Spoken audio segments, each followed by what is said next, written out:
आज इस छोटा सा प्रयास में और हम लोग और आगे बढ़ते हैं। दिल्ली सल्तनत में हम लोग चल रहे हैं। गुलाम वंश के बारे में आप लोगों को बताया जा चुका है ना।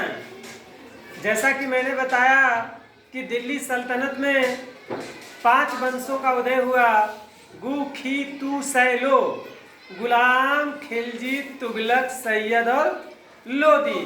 तो गुलाम वंश के बारे में विस्तार से हम पिछले वीडियो में बताए। इसमें हम गु, खी यानी खिलजी वंश के बारे में बताते हैं। आइए देखते हैं। खिलजी वंश में मूल रूप से 3 शासकों ने शासन किया, जिसमें पहला और अंतिम तो बहुत ज़्यादा दिन नहीं शासन किए, लेकिन बीच में जो शासक आए वे लंबे समय तक टिके। आइए देखते हैं उनके बारे में थोड़ा। दिल्ली सल्तनत में खिलजी वंश जो है 1290 से 1320 इतने दिन तक जो है शासन किया है। 1290 से 1320 तक। इसके संस्थापक जलालुद्दीन फिरोज खिलजी थे, जो 13 जून 1290 को गद्दी पर बैठे।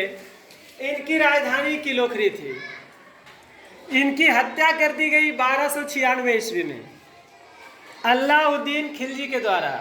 ये अल्लाउद्दीन खिलजी इनके पुत्र नहीं थे, इनके भतीजा थे और इनके दामाद भी थे। उनके द्वारा इनकी हत्या कर दी गई। 22 अक्टूबर 1296 में अल्लाउद्दीन गद्दी पर बैठे। इनके बचपन का नाम अली था या गुरसास्प के नाम से भी जाने जाते थे। अल्लाउद्दीन जो खिलजी है, इन्होंने नगद वेतन देकर के अस्थाई सेना की नींव डाली। कहा जाता है दिल्ली सल्तनत में सबसे ज़्यादा सेना यानी सबसे विशाल सेना यही रखते थे, है ना। सेनाओं को नगद वेतन देते थे। वेतन देने की प्रथा यहीं से शुरू हुई। इन्होंने सबसे पहले रखी थी अस्थाई सेना की नींव डाली।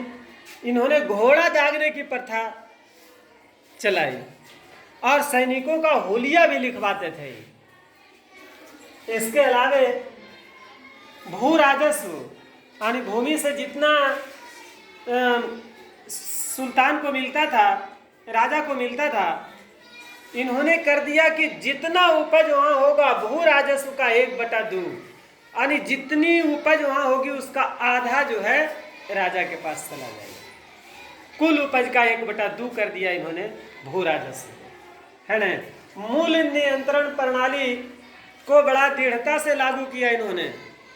जानते हैं, एक बड़ा रोचक बात है, अक्सर एग्जाम में भी आता है। इन्होंने कम तौलने वाले व्यापारियों को उसके शरीर से उतना मांस काट लेने का आदेश दिया था अल्लाउद्दीन खिलजी ने।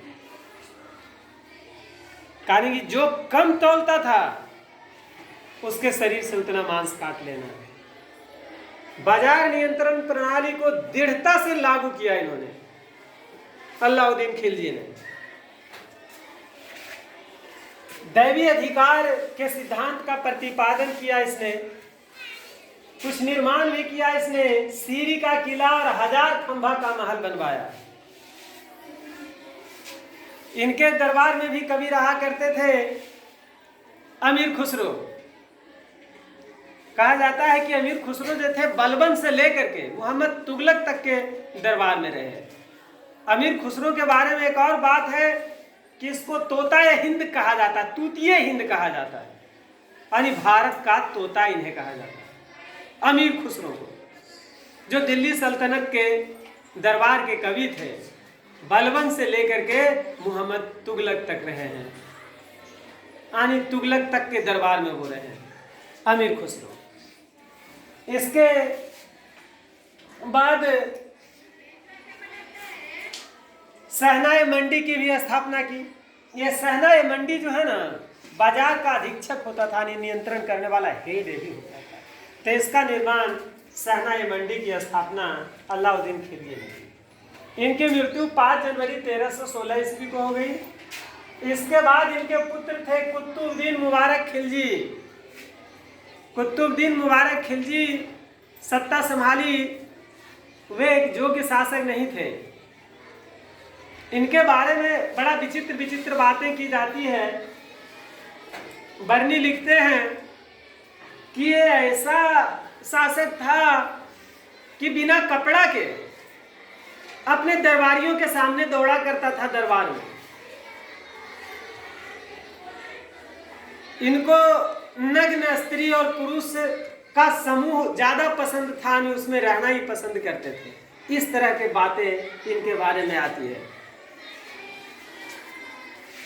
मुबारक खिलजी, इतना ही नहीं, कहा जाता है कि जब ये दरबार में आते थे मुबारक खिलजी तो महिलाओं का कपड़ा पहनकर आ जाते थे। यानी इस तरह से ये शासन किए मुबारक खिलजी, है ना। तो ये था दिल्ली सल्तनत में खिलजी वंश, जिसमें मूल रूप से अलाउद्दीन खिलजी जो हैं इनकी कीर्ति कुछ विशेष है, जिसको ध्यान में रखा जाए। आगे जो है जब हम ऑब्जेक्टिव प्रश्न की ओर चलेंगे, 1 नंबर वाले प्रश्न की ओर, तो देखेंगे कि दिल्ली सल्तनत में 1 नंबर का प्रश्न किस किस तरह से चलता है। अभी गुखी, तूसै यानी तुगलक और सैयद लोधी वंश के बारे में हम बता चुके हैं। हमारा जो मुगल साम्राज्य का पहला वीडियो जो था बाबर के बारे में, उसमें मैंने बताया। तो इसमें मूल रूप से अब 2 को छूटे हैं, सैयद और लोधी। अगली वीडियो में हम उसकी भी चर्चा करेंगे, देखते रहिए।